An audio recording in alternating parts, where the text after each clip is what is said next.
Make sure everybody can see. This is my illustration, so I hope you get the point. I would like all of you to try to fit on that one stool. Ready, go.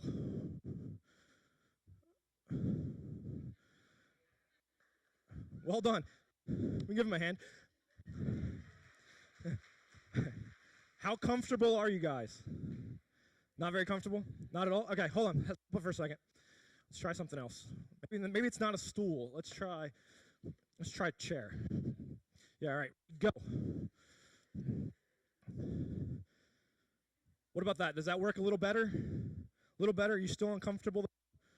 All right. I don't know what else we're going to do with this. Let me see. So we can stack up. We can get a little comfortable. Good job. Thank you. You can stand up. So what do you think about that? So you can go ahead and sit back down at your seats. Give them a hand. So think about this, if you will, with me. Why was that uncomfortable? Why was that uncomfortable? There's not enough room. Hence the message, making room where there's no room. Today we're going to study the Christmas story, if you will, taken from the book of Luke, chapter 2. I want to keep that picture of the crowded chair, the crowded stool in our brains as we go through this. Luke chapter 2.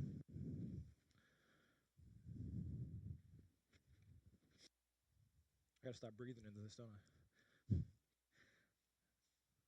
Starting with verse 1. It says, "In those days, Caesar Augustus issued a decree that a census should be taken of the world. This was the first census that took place while Quirinius was governor of Syria, and everyone went to his own town to register." I want to point some things out as we kind of go through this text. It says in those days. The question I have is, what days are we talking about? In the days of Caesar Augustus, if you go to the next slide, Caesar Augustus was born 63 BC, died 14 AD, and he was the first official Roman emperor of Rome, obviously. And he was the emperor between 27 BC and 14 AD when he was murdered and died. So this guy is actually legit, part of history. All the history of the Romans account for him. He's an actual person. So in those days, Caesar Augustus, our time frame is 27 BC to 14 AD. The historian Josephus said this particular census took place between 6 and 7 BC. So that's the context from which our story takes place. It's between 6 and 7 BC of the reign of Emperor Caesar Augustus. And it said everyone went to their own town to register. We already know this story. We've heard it every Christmas. So what happens? Picking up in verse 4. It says, "So Joseph went up from the town of Nazareth in Galilee to Judea to Bethlehem, the town of David, because he belonged to the house and line of David. He went there to register with Mary, who was pledged to be married to him and was expecting a child." So our main character in the story now is Joseph. So the time frame, again, is Caesar Augustus' reign between 6 and 7 BC. We have Joseph, who goes up from his hometown, which is Nazareth, way up at the top of the mountain, traveling all the way down to Bethlehem. I did a Google search or Google calculation of the map. It said it's about 80 miles, Nazareth to Bethlehem. If you picture that, it's from here to Philadelphia and back. So if you get that picture in your brain. But they didn't have the travel, obviously, that we have now. They couldn't jump in the car and take 20 minutes to do that. That trip of 80 miles probably took them about a week, if you think about it. Average walking speed of a human is about 3 miles an hour. So at 3 miles an hour, over 80 miles, you guys can do the math. So it took a very long time. And if we think about this too, when we're talking about Caesar Augustus and the time frame, history says that Jesus was probably born in 2 BC. Well, wait a minute, that doesn't make a whole lot of sense if between 6 and 7 BC, the issue for the census went out, the decree for the census went out. Well, if you think about Rome, I don't have a map for this, but Rome to Jerusalem is about 1,400 miles. If we take that, ancient travel, 3 miles an hour, takes about 3 to 4 years to get from Rome, where the emperor was, to Jerusalem. So we have this really long span of time that things take place, which is why eventually we could get to around the time when Jesus was born. So it says Joseph went from Nazareth to Bethlehem. Let's keep reading today. 6. It says, while they were there, the time came for the baby to be born, and she gave birth to her firstborn, a son. She wrapped him in clothes and placed him in a manger, because there was no room for them. If you think about this with me, this has to be one of the craziest birth plans. And what I mean by birth plan is having a plan for when your baby's coming, right? Joseph and Mary's birth plan, okay, this is what we're going to do. 80 miles of travel, hope to find a room. And then what? How many women are going to get freaked out about that? If you've ever had kids, you're like, wait a minute, I need a hospital, I need a comfortable bed, I need blankets, I need all this stuff.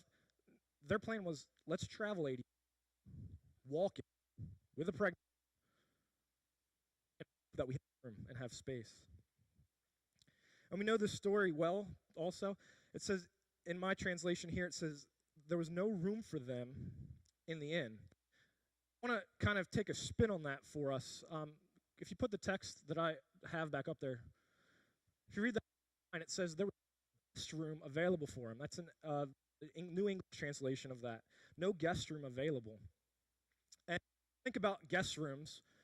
We can go the in direction. We can think hotel. There's no guest rooms. But I would ask you to think about it this way.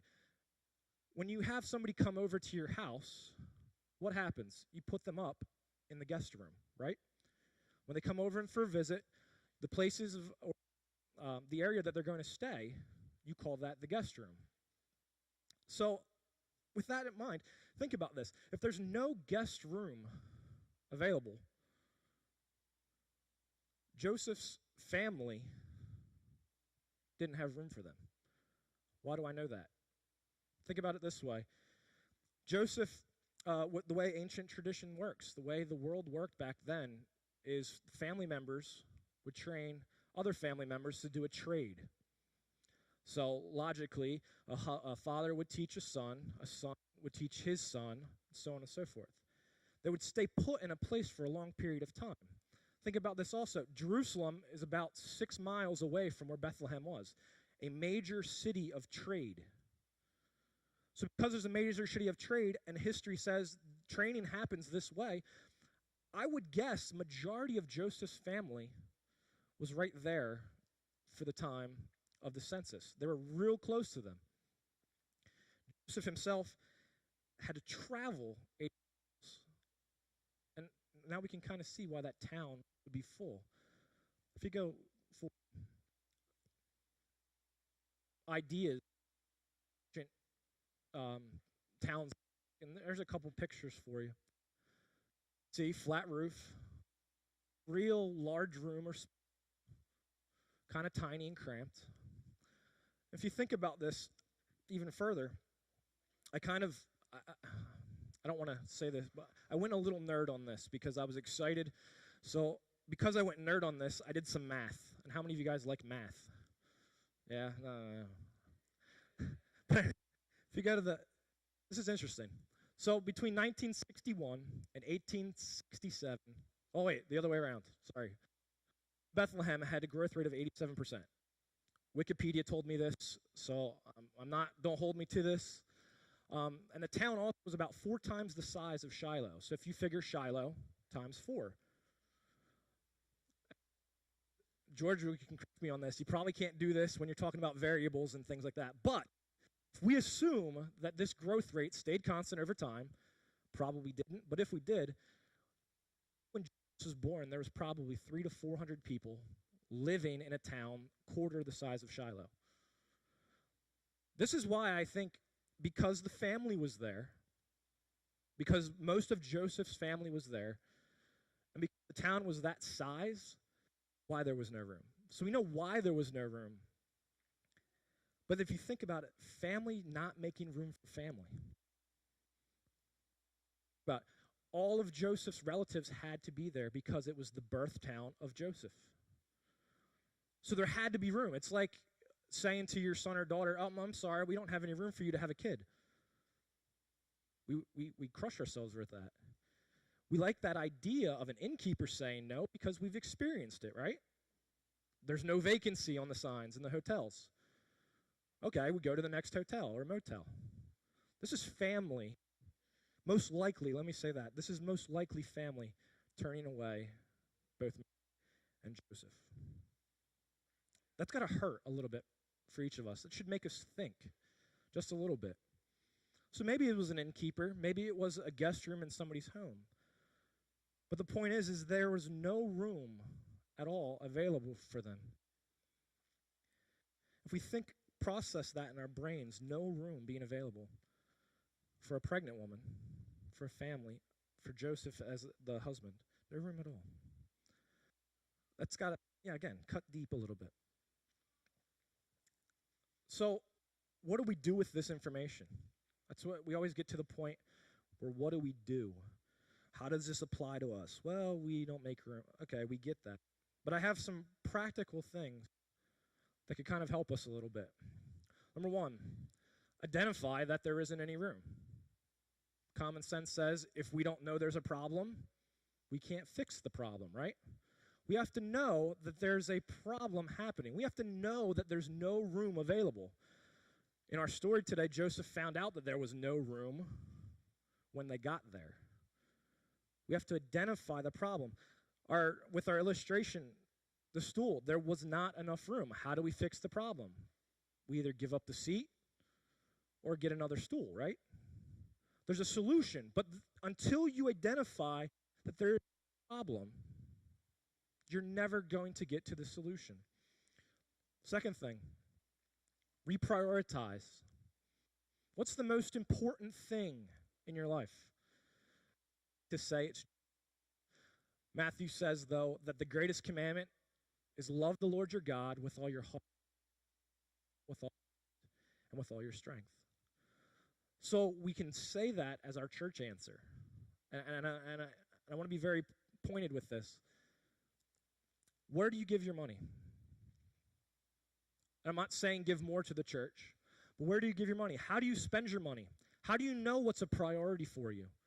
Because I would guarantee you the thing you give your money to the most has greater priority than a lot of other things. And I'm not saying don't have a house or things, material things. We like to get caught up in that. No. But I would argue that if you don't know how you're spending your money, you're creating this priority over Jesus. Creating a priority over what God has done for us. Jesus said, it's evident, where your treasure is, there will your heart be also. So money is a big issue. So where your money is spent, how your money is spent, we got to kind of get that figured out. The third thing, remove the distractions. How many of you have an iPhone 6? We got one. What about a 5 or a 4 or a 3? How many have an iPhone? Cell phones, computers, cars. All of these things, and again, we're not trying to focus so much on the material, but all of these things can become a distraction. How many of your family has a distraction for you? Family becomes a priority. I'm not saying don't go have dinner with them. Don't enjoy their company. But when family comes first, that gets in the way of what's the real priority.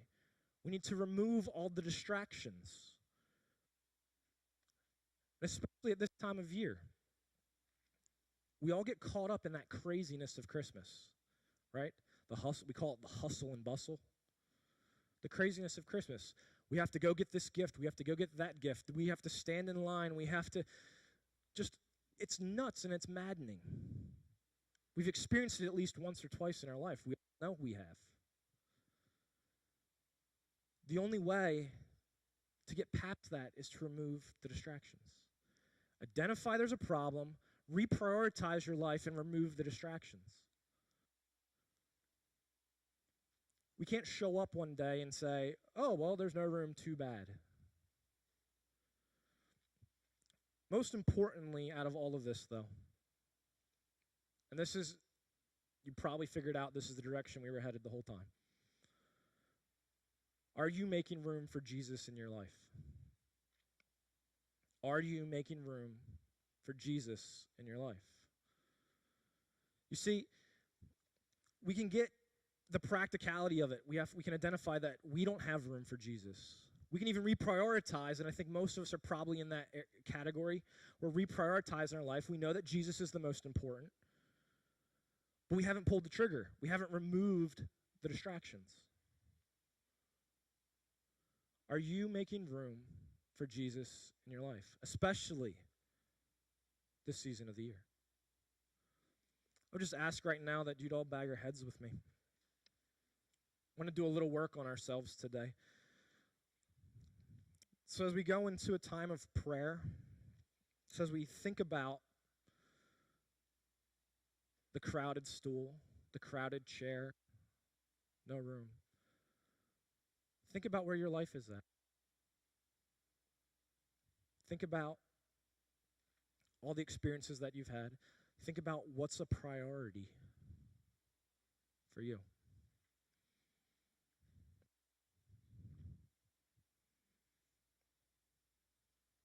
Father God, we just ask you now